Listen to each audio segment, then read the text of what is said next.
Hey everybody, welcome back to another Nature's Always Right video. Today we're going to do a sit-down or stand-up interview here with Dawson Mehalko of Jubilant Fields Farms. So we're going to have a kind of intimate conversation, ask him how he got started and why he's doing this. And so I think it's going to be very interesting, especially for other young people out there that want to get started in this.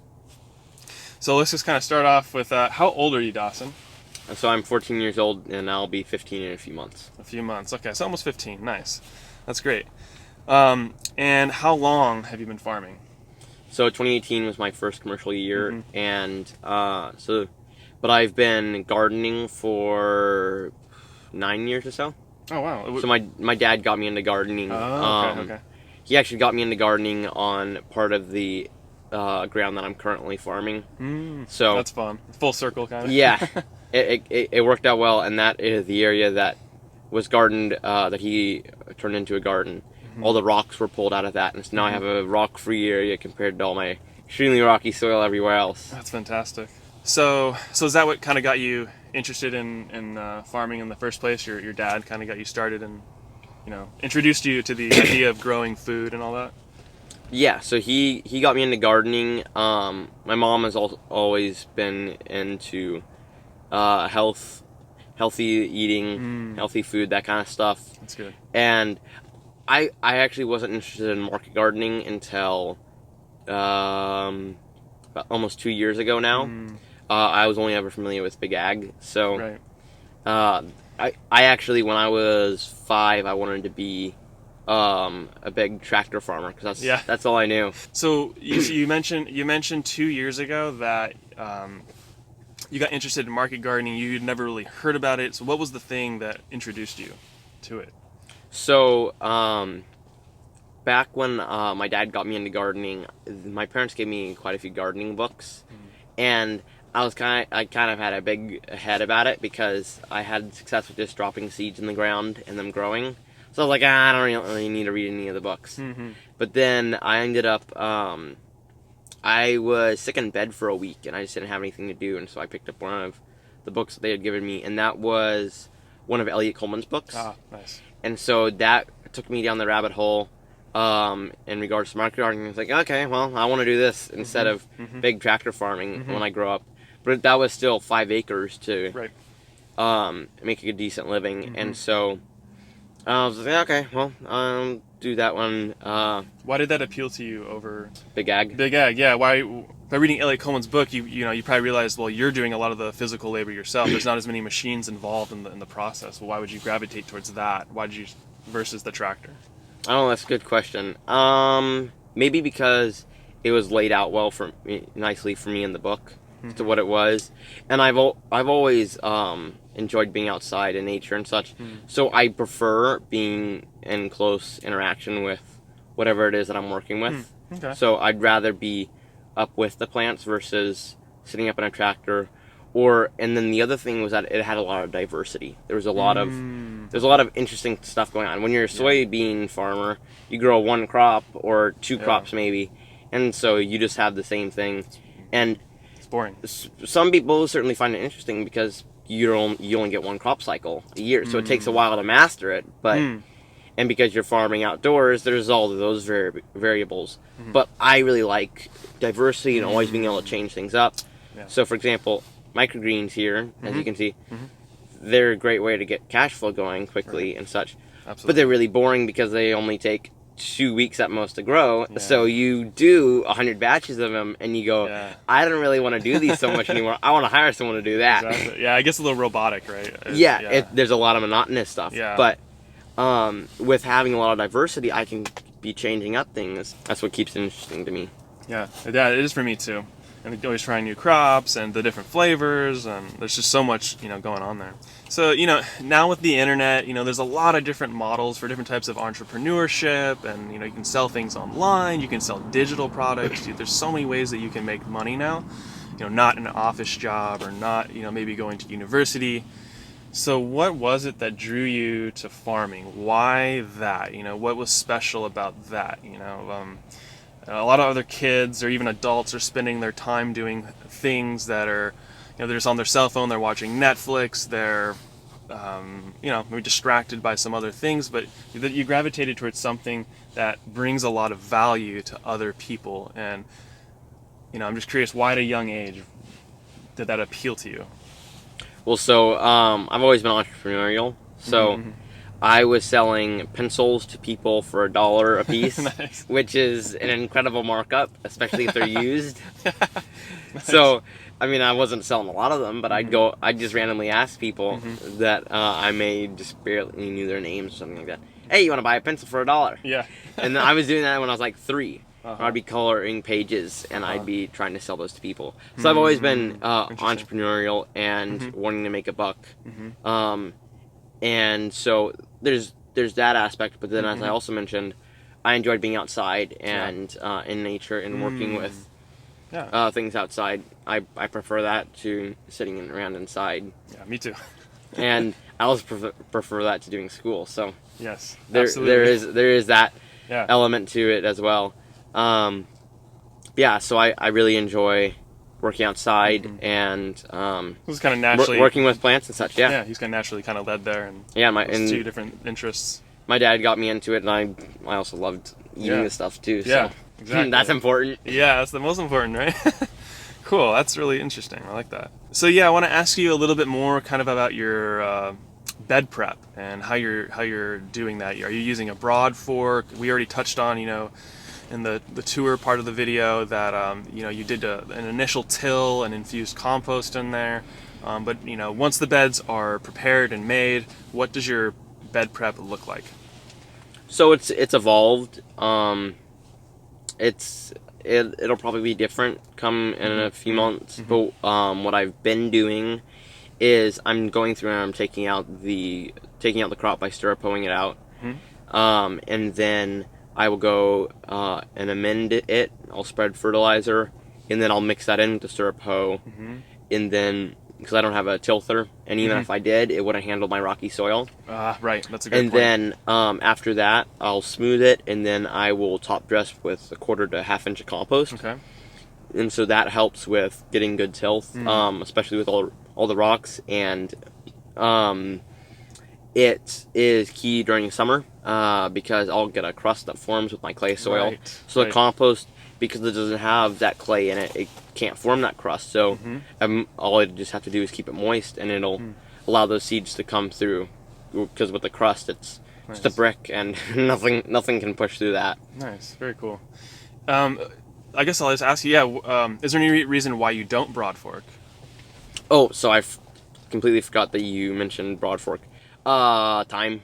The time and the effort. Yeah, exactly. So I really want to avoid it if I can. Yeah. I'm loosening the soil when I'm first digging it. If I mix in enough compost, I think that I shouldn't need a dig in the future. And it takes a lot of time to go and broad fork every bed. Yes. So if I can cut that step out, I want to. Yeah, that's a thing I know a lot of the no-till world right now has been talking about, especially on like Farmer Jesse's podcast, the No-Till Market Garden podcast. There's been tons of debate over the broad fork recently, and whether or not it's a step that we need to take or not take. And so it's really interesting. There's a lot of development going on right now, so it's cool to see somebody who's doing it this way without a broad fork. And over the next couple of years, I think we're going to really be able to kind of nail down the context in which we think it should work the best. So I think it's interesting. What else did you want to say? Yeah, well, so I 110% believe that using a digging fork, broad fork, whichever you're using, certainly has a place. I just don't want to do it because of time, but it's really a matter of context, and I'm really just going to play it by ear. My soil isn't that great, and so if I need to, I'm going to broad fork, especially with like carrots. Yes, that's a great point. They need that loosened soil, and so if it's going to be too hard packed, I'd much rather you go through with the broad fork than to take my tiller through to try to till it, because that's just going to hard pack once I have a heavy rain if I till. So I'll use that digging fork if necessary. So I'm really just going to play that by ear, and if I have to, I'll start doing it mid season. But I really just want to see if I can get away with just putting in a lot of compost to begin with. Cool. And then at most only digging maybe broad forking it maybe once a year just to loosen it. And then I want to, if I ever have to do it, I want to be able to phase that out and get to the point where I don't. Because that's the goal always with the broad fork. It just takes a lot of time. Yes, a lot of effort, a lot of time. Cool. So it'll be fun to see your soil develop over time as he's doing more of a no-dig approach, less soil disturbance model. As spring's approaching, we got some of your starts going. What are your plans for spring and summer? What are you going to be growing? You know, are you going to be doing trellis tomatoes, cucumbers? What are you going to be doing? I specifically specialize in baby greens, baby root vegetables, microgreens, tomatoes, and cucumbers. But I also would do some various other seasonal vegetables. Just depends on what I'm interested in and what the market wants. So like you can see there's some kale and chard behind us. There's also some broccolini, some fennel. These are chef requests, the broccolini and the fennel, but it's somewhat more what the market wants in regards to the seasonal stuff. But I really am going to be trying to do a lot of baby and petite root vegetables. Cool. Doing that to chefs, selling those to chefs because there's not really anyone else doing it in the market. Nice. And Nice. when you have an adorable little Parisian market carrot, those they're just little globe, like almost like a radish, same shape, and they're adorable. And at this time of year, I can grow them to be real sweet. And so they go on there, they look stunning, and they taste great. So does chefs request that, or so I it? originally presented it. It's like, well, would any chefs be interested in this through Profound Foods? Yes. And that there was a lot of interest, and so I'm really going to specialize in doing a lot of those to chefs through Profound Foods here in the area. I think their business model has a lot of potential and is great for what I'm trying to do. Yeah. And I'm going to be speaking with Jeff later today, and we're going to talk a lot about what he's doing with Profound Foods. And just really quickly, it's a cooperative model where, you'll have to correct me if I'm incorrect, but it's a bunch of different chefs, restaurants, and farmers kind of joining together in a network to sell to each other, essentially. Is that kind of what it is? I describe it as a food hub to people because food hub, yeah. They're able to correlate that real easily. But you're something like that. He'd probably say that I'm saying it wrong, so well, let's wait for his opinion. So check out that video, and I'll put a link so that you guys can go check that out as well. So we talked about chefs, Profound Foods. So how are you? And I just saw one of your customers that came to your property to buy too. So how are you selling your produce right now? What are your avenues? So this time of year, it's really slow for me. That's really only because I didn't plan very well. I didn't really know how I was going to approach winter growing. I didn't have experience. So there's that aspect of it. And the fact that markets are closed this time of year, so I can't do a farmer's market. So last year I was selling to, I was actually only selling to one chef. He was buying everything that I could grow for restaurants. And then I was selling at a farmer's market, and I have a salad subscription box. Oh, cool. So if anyone's familiar with Dog Patch Urban Gardens, yeah, I know them. Yeah, I think they do a salad box too. It's very similar to what she does. And so that's my third way that I'm selling. And then this year, right now, it's slow because there's no markets, and I don't have my website set up fully to be able to drive customers to the salad box through that. How are you marketing this box? Through email or just word of mouth? Or I started off with people that I knew, Yeah. contacted them, and I haven't really expanded from there because I wanted to get a website set up, and then advertise it through that, and that just hasn't come together fully yet. So I'm really going to try to figure out how I'm going to do that and try to sell at least some of them as similar to a CSA model, but instead for salads. Yeah. Just so that I can get some cash here, because right now cash flow is a big issue with me because of my lack of planning and not having a whole lot of product. What's been the hardest part about farming for you so far? Well, I just mentioned cash flow. Yes. Cash flow is... It's a big one. So, I heard something great recently. I believe Grant Cardone said it. But he said it's cash is trash, cash flow is king. Interesting. And I don't completely agree with that, but I think that it's a very good food for thought. And cash flow I would say, is more important than having cash on hand, because if you know that you have a steady income, then you're really able to use that as a building block. And so cash flow has been my biggest problem, just because still learning. My first year, I had a lot of pest problems, and so I didn't really have a whole lot other than microgreens, and so it was just a lot of rocky ground, and I'm just hoping that it's a little bit smoother sailing this year. Yeah. So soil health, and then keeping the cash going. But Yeah. those are the things that improve over time for sure. So Yeah. you're definitely gonna get there. And I should say that cash flow is really the symptom of a lot of underlying problems. That if I solve that, I can solve the cash flow issue, because it's not that I have a lack of demand. But if I want to say one thing specifically, it is that cash flow, due to all the reasons that I could go on for hours about. Yeah. What are your future plans for your farm? What's next? What is it? I see you got a greenhouse over there, and So right now, I'm on my parents' property, so I'm working with that, and I really want to just get my business to a point where it's actually completely sustainable. Right now, there's just been a lot of issues with, as I said, cash flow, matter of being able to create a sustainable business. At best, the business is currently just paying for itself, or a little bit less than that, and so I need to get it beyond that point where it's actually sustainable. I have a lot of stuff that I'd like to do, but until I can hit that point where it's sustainable, I can't really move towards things I really want to do. Though I will say, I really enjoy R&D. yeah, that's I like a lot of unique varieties, so I'm doing quite a few trials this year, figuring out what there's potential for. And one of the things that I'm doing is I'm going to trial over 50 different varieties of tomatoes. Big field trial. Yeah, and considering my size, farm size, it's going to take up like well over, I think it's going to be close to 1/5 of my entire farm is going to be dedicated to that tomato trial. Wow. So I'm either really smart for going to try and figure out a lot of what'll work and what there's potential for, or I'm just a complete idiot for trying to take on that level of trial. But either way, you're gonna learn a lot. I promise you that. Yeah, but R&D is certainly where I want to go more towards, just because it's what keeps things interesting for me.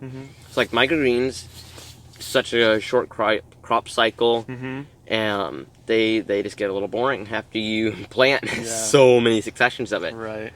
So it's a matter of getting the business to a sustainable point, and then going more into the R&D, whether that's crops, tools, techniques, all that kind of stuff. Yeah.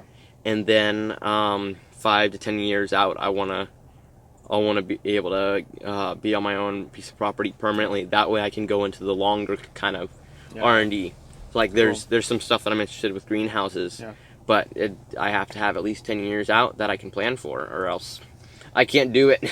Yeah, totally. I know that's a big thing for me too, is not knowing that I'll be there for very long, and I know that I won't. So yeah, I can't wait till I have my land too. I think all the farmers dream of having their own land, so it's the ultimate for sure.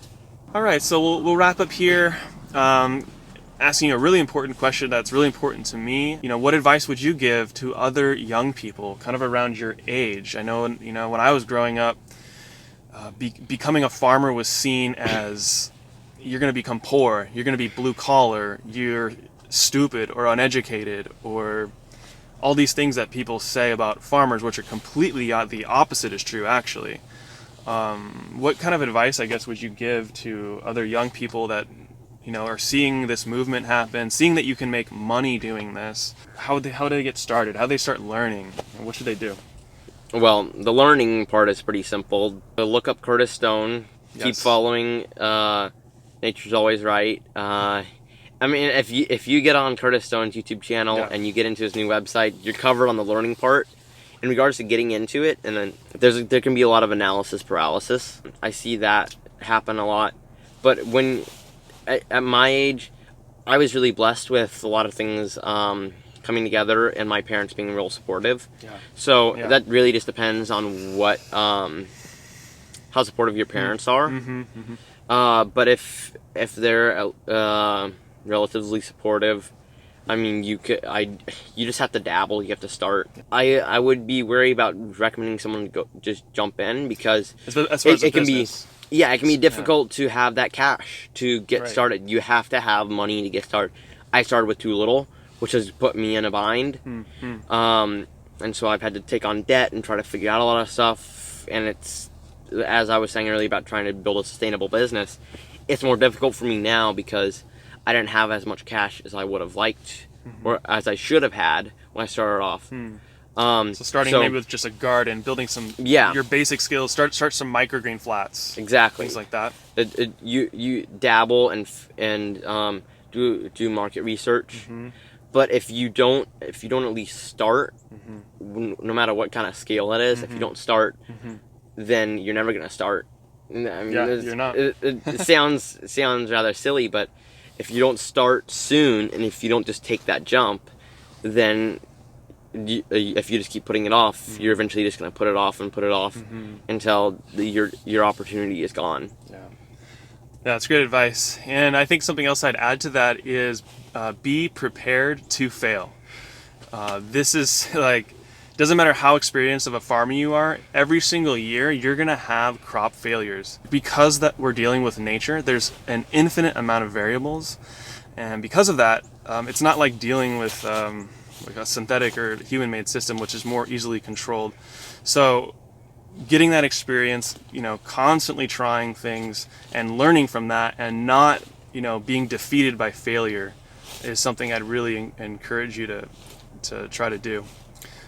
So just, learn from the failure and then put it behind you and keep moving forward, keep trying things, and don't get discouraged. Well, thank you so much, Dawson. I know I learned a lot from you coming here, and I hope a lot of the viewers learned a lot as well. If they'd like to get in touch with you or kind of follow along with your work, what's a place that they could do that? Jubilant Fields Farms on Instagram or Facebook. Instagram's probably the best way to find me. Shoot me a message. I'm happy to talk to anybody. That'd be the best place to reach me. You can follow along with me. I'm posting every day just what's happened that day, just to try to document things, and so you'll be able to see what's going on and what I'm doing every day if you follow along there. Great. And thanks for having me on your channel. I appreciate it. Yeah, it was really fun, man. So yeah, maybe I'll come back again someday and see how you've developed over a year or two. That'd be really fun. That would be. Yeah.